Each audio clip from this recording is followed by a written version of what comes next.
Bonsoir et bienvenue à l'émission Territoire et Aménagement. Ce numéro portera essentiellement sur les travaux qui, depuis bientôt 4 mois, paralysent la circulation routière au centre-ville de Brazzaville. Ces travaux ont pour finalité de faciliter le drainage des eaux pluviales et d'éradiquer les inondations que l'on enregistre au centre-ville à la moindre pluie. Ce chantier est exécuté par la société française Eiffage TP et le directeur de la société, M. Christian Rouget, est avec nous ce soir pour en parler. M. Rouget, bonsoir et merci d'être là pour évoquer ces travaux qui rendent furieux les usagers de la route, surtout aux heures de pointe. Bonsoir Monsieur Gakou. Voilà, alors quand on vous a confié ce chantier, vous n'avez pas frémi un peu devant l'ampleur du travail? Alors c'est un chantier qui est effectivement très technique, mais l'entreprise a excessivement d'expérience dans ce domaine et il amène toujours naturellement un certain nombre de points d'interrogation et d'inquiétude, mais qui ont été notablement étudiés avant le démarrage de l'opération. Et c'est votre premier chantier à Brazzaville, au Congo? Alors c'est effectivement la première opération que fait FHTP au Congo, Brazzaville, avec un espoir effectivement de continuer à pérenniser notre activité auprès de ce superbe pays. Alors nous allons y arriver dans quelques moments, mais pour l'instant, nous allons écouter le coordonnateur technique des grands travaux, M. Oscar Otoka. Il nous présente la philosophie, le contenu de ce chantier et qu'est-ce qu'il a rendu nécessaire. Oscar Otoka est interrogé par Nano Kunga. On l'écoute.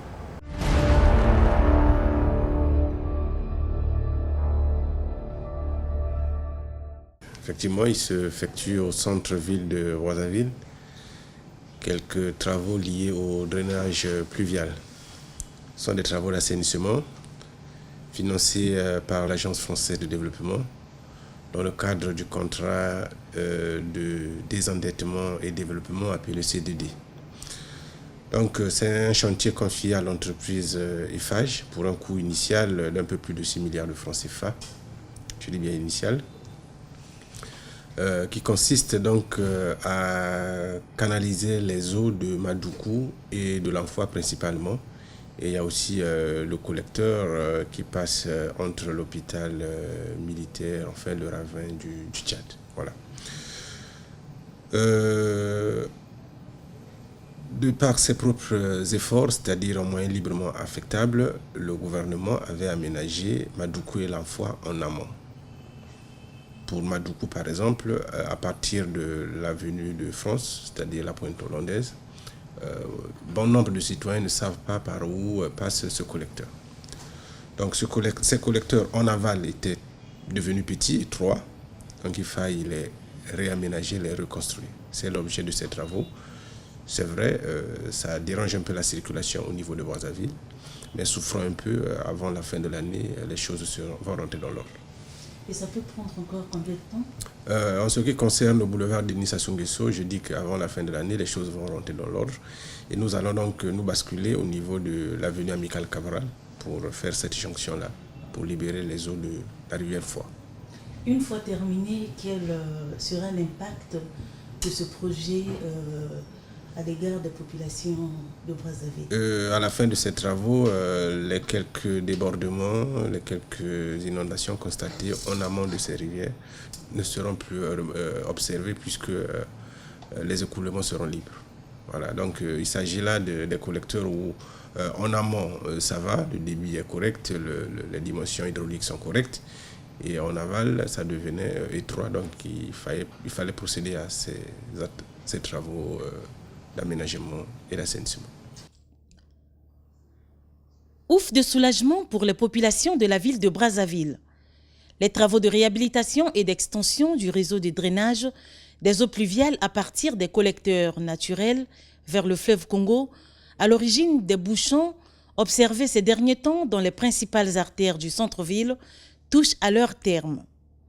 Financés par l'Agence française de développement dans le cadre du contrat de développement et de désendettement, ces travaux sont exécutés à 90% par la société Eiffage TP sous le contrôle de l'ingénieur conseil Biojat Egypte. Réalisé en 3 lots, ce projet concerne entre autres L'aménagement des rivières Mission, Foix et Madoukou, dont les travaux ont visé 2 tronçons enterrés d'ouverture pour la collecte des eaux, la stabilisation de la ravine du CHU, la construction d'un double dallo pour le franchissement du boulevard Denis Sassou Nguesso au niveau du rond-point de la Coupole et d'autres ouvrages connexes.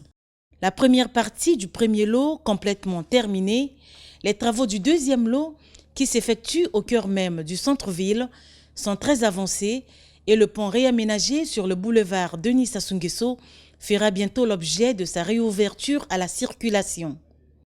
Le troisième dallo, dont les travaux allant de la PV juste à côté du stade Saint-Denis jusqu'à hauteur des brasseries du Congo en passant par le siège du PCT, est totalement achevé. L'entreprise s'active au revêtement des chaussées situées le long de la trajectoire ciblée. Le cœur à l'ouvrage, les grands travaux qui assurent la maîtrise d'ouvrage déléguée du projet de réhabilitation et d'extension du réseau de drainage des eaux pluviales de Brazzaville et FAHTP concourent au respect du calendrier afin de rendre disponibles ces ouvrages dans les délais prévisionnels.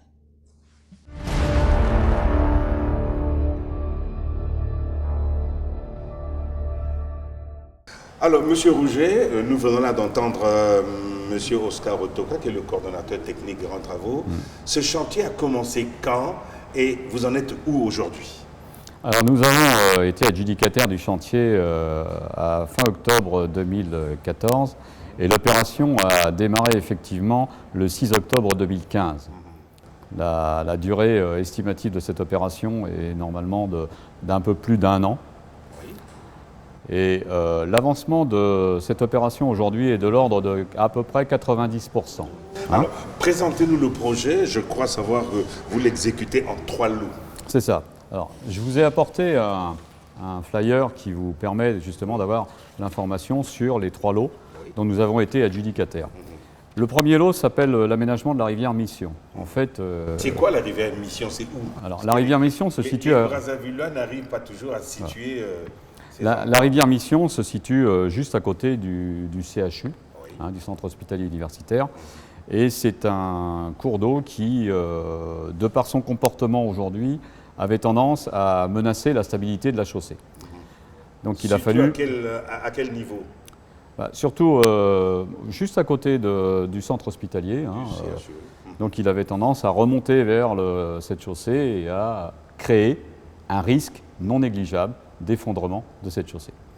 Donc en conséquence, il a été nécessaire d'aller stabiliser l'ensemble de cette rivière Mission, de telle sorte qu'effectivement nous mettions en sécurité cette chaussée de circulation. Ça c'est le lot 1. Le lot 2. Le lot 2 concerne la rivière qu'on appelle Mfoa.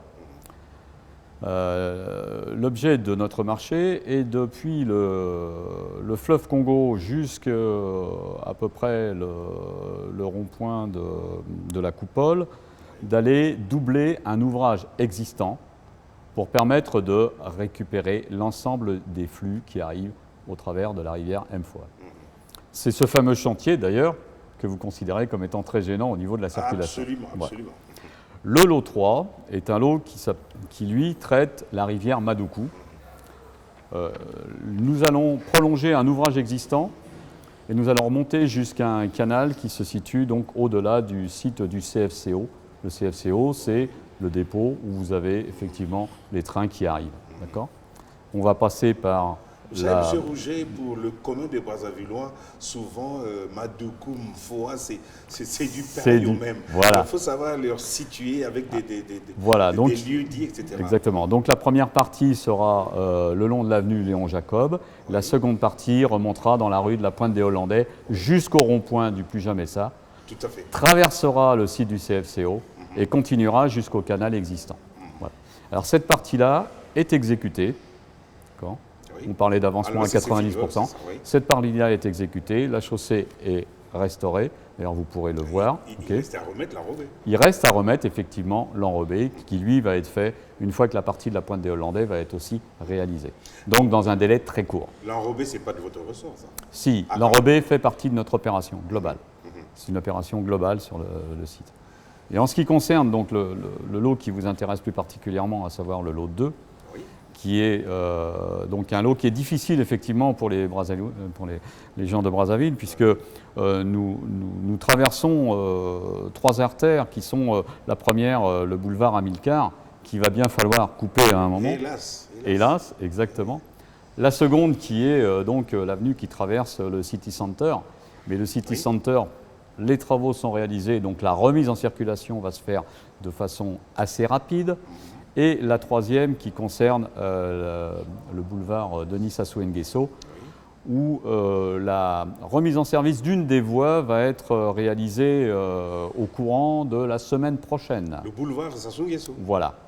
Donc vous aurez une double circulation au courant de la semaine prochaine, ce qui permettra de désenclaver un petit peu le centre, mais ceci, je dirais, de façon très ponctuelle, puisqu'il faudra bien que nous intervenions sur le boulevard Amilcar, et nous ne pourrons intervenir sur le boulevard Amilcar que dès lors que nous aurons libéré effectivement et ouvert la circulation du pont et du boulevard Sassou Nguesso. Fermés, c'est une catastrophe, vous l'avez dit. Tout à fait, vous avez entièrement raison, et ce ne serait absolument pas admissible pour les gens de la ville de Brazzaville. Alors, combien d'ouvriers avez-vous sur ces 3 lots? Alors, l'effectif global moyen de cette opération-là est de à peu près 160 personnes.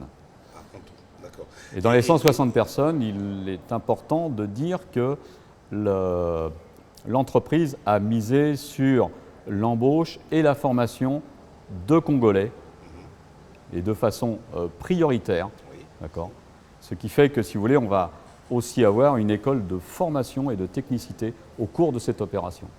Ce qui est quand même très important. Cette école, elle est déjà opérationnelle ou c'est un projet? Non, cette école est déjà opérationnelle. Alors, nous avons formé depuis le mois de novembre, nous avons formé déjà une trentaine de personnes à notre activité.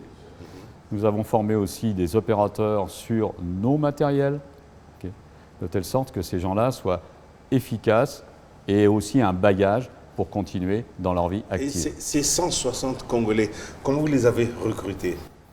Localement. Nous les avons recrutés localement. Il faut savoir que lorsque vous vous installez quelque part, très rapidement, les circulations d'informations permettent aux gens de venir se présenter à nous. Donc nous avons eu énormément de présentations volontaires, de gens qui voulaient travailler, de gens qui étaient intéressés par le travail et de gens qui ont adhéré à la politique de l'entreprise. Et comme on dit, vous avez dû repousser du monde.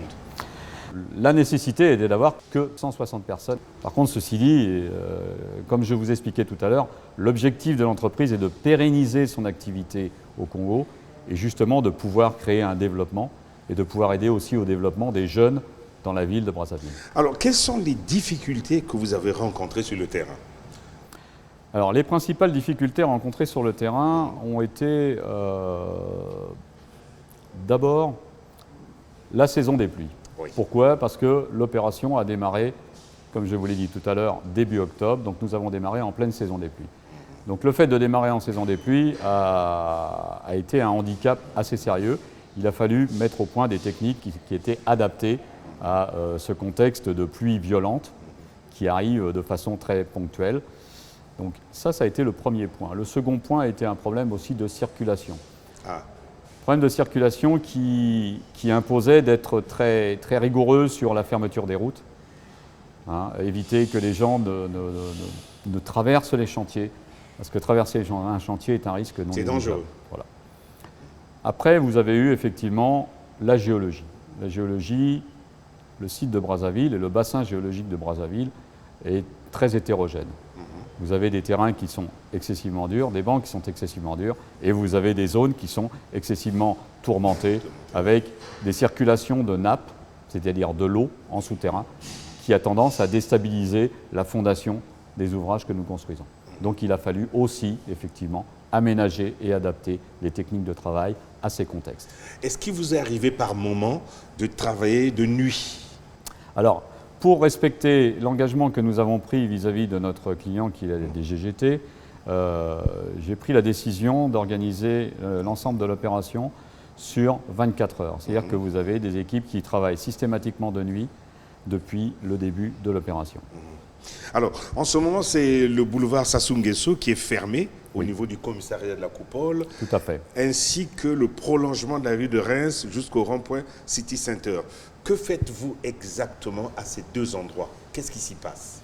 Alors, à ces deux endroits, nous allons construire un ouvrage qui va se situer juste à proximité de l'ouvrage existant, à des profondeurs qui varient de 7 mètres, 7 mètres 50 jusqu'à 4 mètres, 4 mètres 50.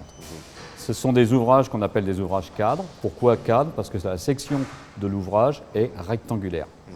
Oui, oui. Donc la partie située entre le boulevard Amilcar et le City Center aujourd'hui est en construction. La seconde partie située entre le City Center et donc le rond-point de la Coupole est aussi en construction. En construction. Voilà. La partie du City Center a déjà été réalisée. Ah, elle est déjà traitée. Elle est déjà traitée. Voilà. Il ne reste plus qu'à mettre en œuvre le rond-point central, c'est-à-dire reconstruire le rond-point central, refaire le revêtement, et à ce moment-là, la circulation sera restituée. Et qu'est-ce que nous aurons désormais au niveau du commissariat de la Coupole? Qu'est-ce qu'on verra? Rien. Très clairement rien. C'est un peu justement le problème de nos métiers, c'est que nos métiers sont des métiers de type souterrain. Et en fait, la seule chose que vous verrez à la fin de l'opération, c'est un tapis d'enrobé qui a été refait à neuf. Oui. Mais le commun des mortels ne pourra pas savoir qu'effectivement, en dessous, il y a un ouvrage qui leur permet effectivement d'être protégés des inondations qui existaient avant. Ouais. Et c'est un peu frustrant, si vous voulez, pour celui qui construit, mais c'est quand même un plaisir d'avoir quand même réalisé des cadeaux qui permettent d'éviter les éventuelles inondations et les éventuels accidents. Alors, vous l'avez dit, dans très peu de temps, c'est l'avenue Amilcar Cabral qui sera fermée au niveau du siège de MTN, je crois. Tout à fait. Et à cet endroit, quel type de travail vous allez réaliser? Nous allons relier la partie d'ouvrage qui est réalisée jusqu'à la limite du boulevard Amilcar. Hein, d'un côté, depuis le canal jusqu'au boulevard Amilcar, de l'autre côté, depuis le rond-point du City Center jusqu'au boulevard Amilcar, et nous allons relier les deux tronçons. Ah, tout simplement. Voilà. Bon, Monsieur Rouget, qu'est-ce que vous lisez sur le visage des automobilistes brazzavillois à qui vous imposez des gymnastiques pas possibles pour circuler au centre-ville? Qu'est-ce que vous lisez sur leur visage? Alors, lorsque nous avons débuté cette opération, nous avons pu percevoir un certain énervement. Hein, et il y a de quoi, et je suis désolé vis-à-vis de l'ensemble des automobilistes, mais il faut qu'ils comprennent que c'est pour leur bien-être futur que ces travaux sont réalisés, et ça c'est fondamental. Maintenant, je pense qu'aujourd'hui, vu la communication que nous faisons, et aussi grâce à vous, celle qu'on pourra continuer à faire, je pense que l'ensemble des Brazzavillois comprendront mieux l'objet de ce travail. C'est vraiment un travail très important. Il faut respecter la nature, mais il faut lui donner aussi l'opportunité de pouvoir continuer à évacuer ces eaux. Si vous vous battez contre les eaux, vous perdrez systématiquement. Oui, comme on dit, on ne commande à la nature qu'en lui obéissant. Voilà, exactement. Il faut s'adapter aux contraintes de la nature. Tout à fait. Il faut éviter aussi les accidents que l'on a pu voir en 2015 ou en 2014. Et je crois que c'est un point quand même qui est excessivement fondamental, qui a été pris en compte par la DGGT. Et c'est la raison pour laquelle, justement, ils ont engagé ces travaux. Alors, une question fondamentale, M. Rouget. Quand est-ce que les automobilistes brazzavillois vont commencer à souffler? Autrement dit, à quand la fin de tous ces travaux? Alors, nous avons beaucoup travaillé, justement, sur l'organisation de l'opération avec la direction des grands travaux et le bureau de contrôle Égypte. Et je suis en mesure de vous dire que avant la fin de l'année et avant Noël, vous aurez une circulation qui va être des plus agréables. Ce sera le cadeau de Noël. Ce sera votre cadeau de Noël. Alors, parlons un peu de la société Eiffage. Quelle est votre expérience? Qu'avez-vous déjà réalisé à travers le monde avant de venir au Congo? Alors, la société Eiffage, c'est un groupe. Hein, c'est un groupe qui a à peu près 70 000 personnes qui rayonnent sur l'ensemble du globe. Nous avons des interventions à peu près dans tous les pays du monde. En Afrique, nous sommes présents au Congo, nous sommes présents au Togo, nous sommes présents au Sénégal depuis très longue date, nous sommes présents au Sierra Leone, nous sommes présents aussi maintenant en Côte d'Ivoire. Je ne vous citerai pas tous les pays parce que sinon ça va être un petit peu long. En fait, citez-nous les réalisations marquantes, comme on dit. Alors les réalisations marquantes, vous avez une des premières réalisations qui a été vraiment marquante au Sénégal, où nous avons réalisé donc des voies autoroutières. Et non seulement nous avons réalisé les voies autoroutières, mais en plus nous avons été concessionnaires de ces voies autoroutières. Chose qui est importante puisque là nous apportons notre savoir-faire et nous apportons aussi nos fonds pour aider effectivement au développement de la voie autoroutière. Et nous gérons à ce moment-là l'entretien, les stations de péage au niveau des voies autoroutières de Dakar. Ça, c'est un des points principaux. Madagascar, nous sommes en train de réaliser un pont au banc, pont suspendu qui fait de l'ordre de plus de 250 mètres de long, qui dédouble un ouvrage existant. Pont au banc, pont suspendu, c'est un peu celui que nous avons. Exactement. Il faut savoir que nous avions répondu à l'appel d'offre de ce pont-là, mais nous sommes arrivés bon second, et vous savez que le second, il n'a pas l'opération. Les Chinois nous ont doublé. Bon, oui, voilà. C'est pas grave. Nous avons fait aussi actuellement de très grosses opérations au Togo, où nous avons aménagé le port du Togo, le port de Lomé. D'accord. Nous créons aussi des ouvrages de drainage pluvial aussi au Togo. Et dans les grandes réalisations que vous connaissez peut-être, qui sont plus par contre en France, qui sont des références, vous avez naturellement le pont de Millau, le viaduc de Millau qui est très connu. Ah oui, le grand stade de Lille, qui est multi-activité, que nous avons fait en formule ce qu'on appelle PPP, c'est-à-dire que c'est l'entreprise qui investit, l'État n'investit pas, l'entreprise investit, l'entreprise fait les travaux, et l'entreprise après a une concession d'exploitation. Au cours de ces ouvrages-là, si vous voulez, on va avoir le savoir-faire de l'entreprise. Nous réalisons aussi des ouvrages portuaires métalliques, des structures métalliques, des portiques, des systèmes de circulation aussi, des carburants, des pipes. Et puis nos réalisations aussi dans le secteur sont aussi dans le secteur de l'eau, l'adduction d'eau, ce qu'on appelle le transport d'eau potable, où là nous réalisons l'ensemble de la distribution d'eau, depuis la station de pompage et de traitement jusqu'à la distribution chez le particulier.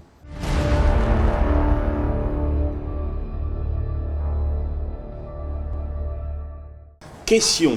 Qui contrôle la fiabilité, la conformité de ce travaux? Je vois qu'il est temps de recevoir et d'interroger M. Bernard Bosman. Il est le chef de la mission de contrôle. M. Bosman, merci d'être là avec nous.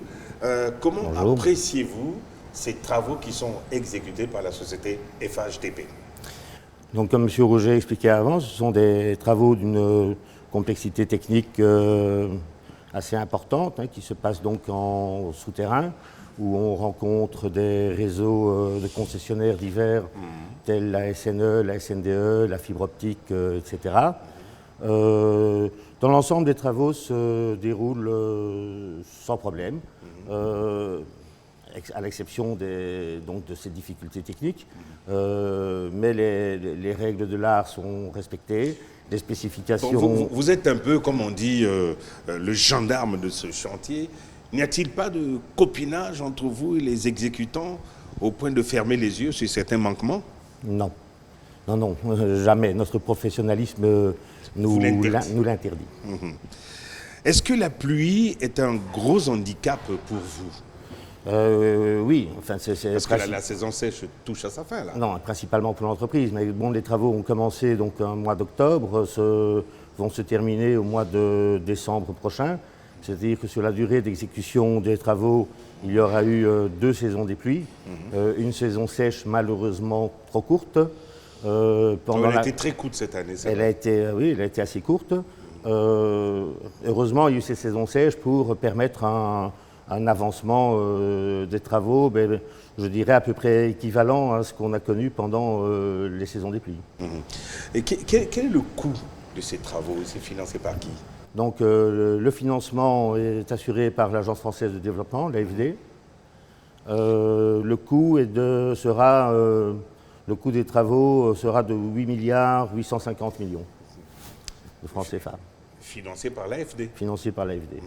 Et vous avez répondu, vous aussi, à un appel d'offres? Oui, choisi? Non, nous avons répondu à un appel d'offres que nous avons gagné. C'était un appel d'offres ouvert, un appel d'offres international, auquel participaient 5 à 6 bureaux d'ingénieurs conseils, et dont le groupement Burgea-Pigip a été vainqueur. C'est votre premier chantier à Brazzaville, au Congo? Non. Qu'est-ce que vous avez déjà contrôlé comme chantier? Mais principalement différents chantiers, principalement le chantier d'adduction d'eau de la ville de Brazzaville à partir de la rivière Jiri, qui a été exécuté par une entreprise chinoise, qui est un chantier qui a duré 5 à 6 ans. Oui. Donc nous avons travaillé sur ce projet-là, nous avons travaillé sur le contrôle des travaux de l'adduction d'eau du complexe sportif de Kintélé. Kintélé, oui. Nous avons réalisé des études, diverses études à Pointe-Noire et Brazzaville. Nous sommes présents au Congo depuis 2008, avec donc différentes études et supervisions de travaux. Quand une société occidentale contrôle le travail d'une société chinoise, ça se passe comment? Via des interprètes. Ah bon? Il n'y a pas de méfiance, il n'y a pas de... Non. Écoutez, nous sommes dans un monde où, je pense, quelle que soit l'origine des gens, les travaux se font... Le moteur premier est plutôt la confiance que la méfiance. Et puis sur le plan technique, vous comprenez? Oui. Voilà. Oui, tout à fait. Alors, ce projet est financé par l'AFD, on l'a dit, Agence française de développement. Ce n'est pas le dernier, car il y a en perspective d'autres projets avec l'AFD. Et ceci explique M. Oscar Otoka. Il est une fois de plus au micro de Nanokunga.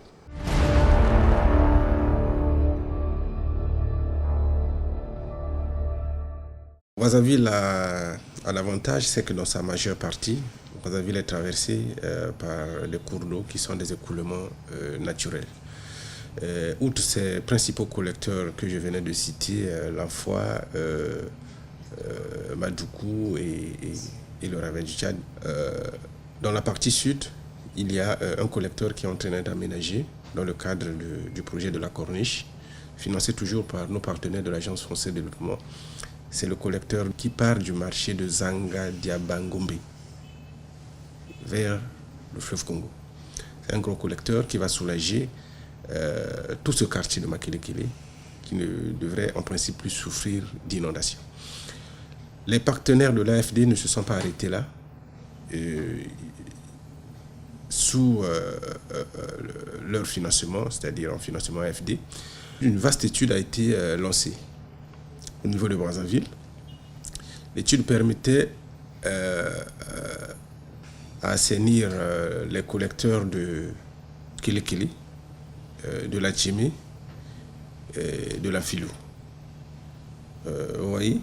Donc on a commencé par 2 collecteurs, bon, on en a déjà 3, et puis quelques bretelles au niveau de Mpila. Donc c'est le deuxième CDT qui est en cours de finalisation. Les études sont disponibles et sous peu, je crois qu'en 2017, les appels à candidature seront lancés et puis voilà, à la suite, les travaux vont se dérouler. Et parallèlement aussi, je voudrais aussi signaler que Pointe-Noire aussi souffre des mêmes problèmes. Donc un avis à manifestation d'intérêt avait été lancé pour les études. Un groupement de cabinets a été retenu, le marché a été signé. Donc une étude sera commise pour Pointe-Noire en vue d'apporter aussi des solutions comme à Brazzaville.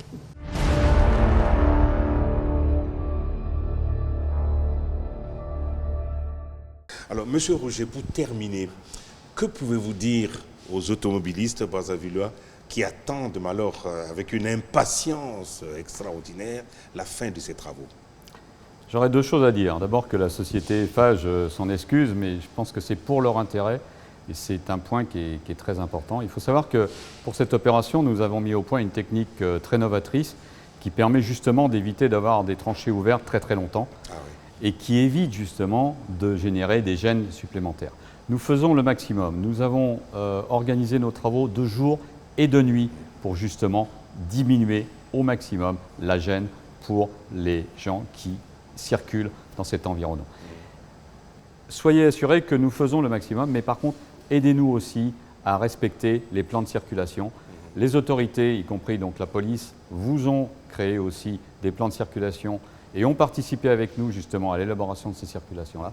Et je pense que c'est très important. Il faut savoir que l'objet est que nous puissions travailler tous en sécurité, que ce soit l'entreprise ou que ce soit aussi les gens qui côtoient l'environnement du chantier, les gens qui circulent à pied ou les gens qui circulent en voiture. Il faut leur faire comprendre qu'un chantier, c'est quand même un risque. Et si nous mettons des barrières et si nous leur demandons d'éviter, c'est aussi pour leur propre sécurité. Voilà. Et c'est fondamental. Alors, FHTP a peut-être un souhait exprimé pour les projets futurs au Congo? Alors, FHTP espère avoir montré un peu sa technicité, le sérieux dans son travail, la compétence, et espère que cette collaboration que nous avons réussi à développer avec donc, les autorités locales, y compris avec donc, la DGGT et avec aussi donc, l'AFD, lui permettent de continuer dans ces opérations. Parce que je crois quand même qu'il y a aussi un programme à suivre, un programme de développement qui est non seulement dans le domaine du drainage pluvial, mais aussi dans le domaine de la distribution des eaux, puisque la distribution des eaux à Brazzaville est un point important qui est traité par l'entité qui s'appelle la SNDE.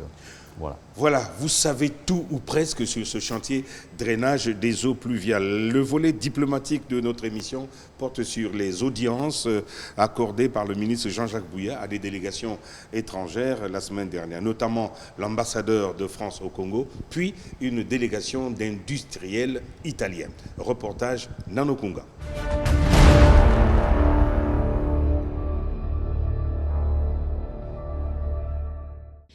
Les projets financés par l'Agence française de développement ont constitué la toile de fond de l'audience que le ministre de l'Aménagement du territoire et des grands travaux a accordée le 7 octobre 2016 à l'ambassadeur de France au Congo. Le ministre Jean-Jacques Bouya et son interlocuteur Vincent Kocheri ont évoqué les sujets de coopération bilatérale avant de faire le point sur l'évolution des projets de développement qui s'inscrivent dans le droit fil du contrat de développement et de désendettement, au nombre desquels la route de la Corniche, tronçon Casse-de-Gaulle-Pont du Douai, dont les travaux de construction sont exécutés par la société Razel. La réhabilitation des infrastructures de drainage des eaux pluviales de Brazzaville, en cours de réalisation par la société française Eiffage.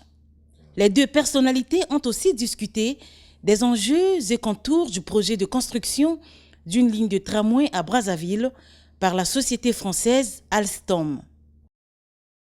Le but de cet entretien, c'était de faire en quelque sorte le bilan et de tracer les perspectives de ce qu'est notre coopération entre la France et le Congo, notamment par l'intermédiaire de l'Agence française de développement, pour contribuer à, de manière positive, essayer d'accélérer les choses vers la diversification de l'économie. Alors, ce que j'ai dit, ministre, c'est tout d'abord que lorsqu'on parle de diversification de l'économie, il faut déjà mener à son terme l'ensemble des travaux, des chantiers qui sont en cours.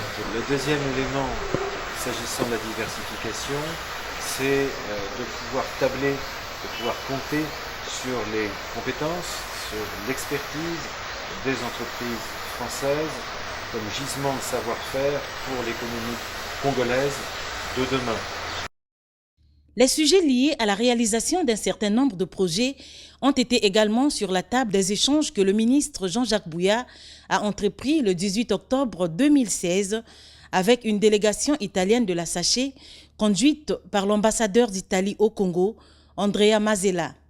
Les deux parties ont planché sur l'examen de l'état d'avancement des dossiers au cœur des négociations relatives à l'édification des projets dont le financement sera garanti par ce consortium d'entreprises italiennes évoluant dans la réalisation des grands projets dans divers domaines.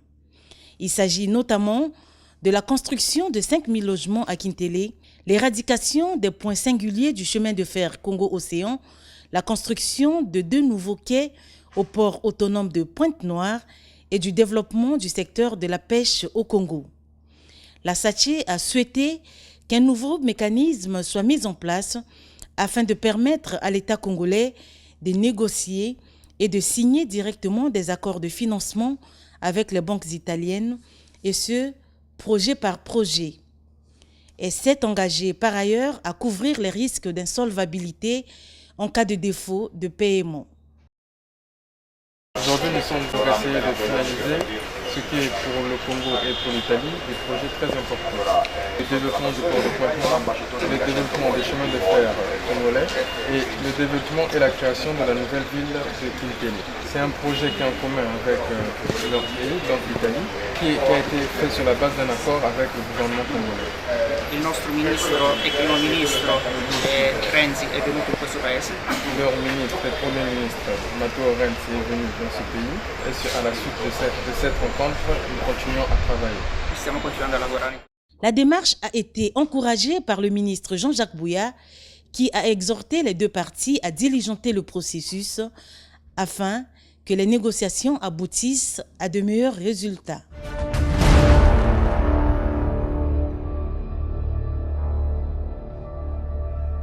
C'est la fin de ce numéro de Territoire et Aménagement. Merci d'avoir été des nôtres tout au long de l'émission. Rendez-vous très vite au prochain numéro. Au revoir.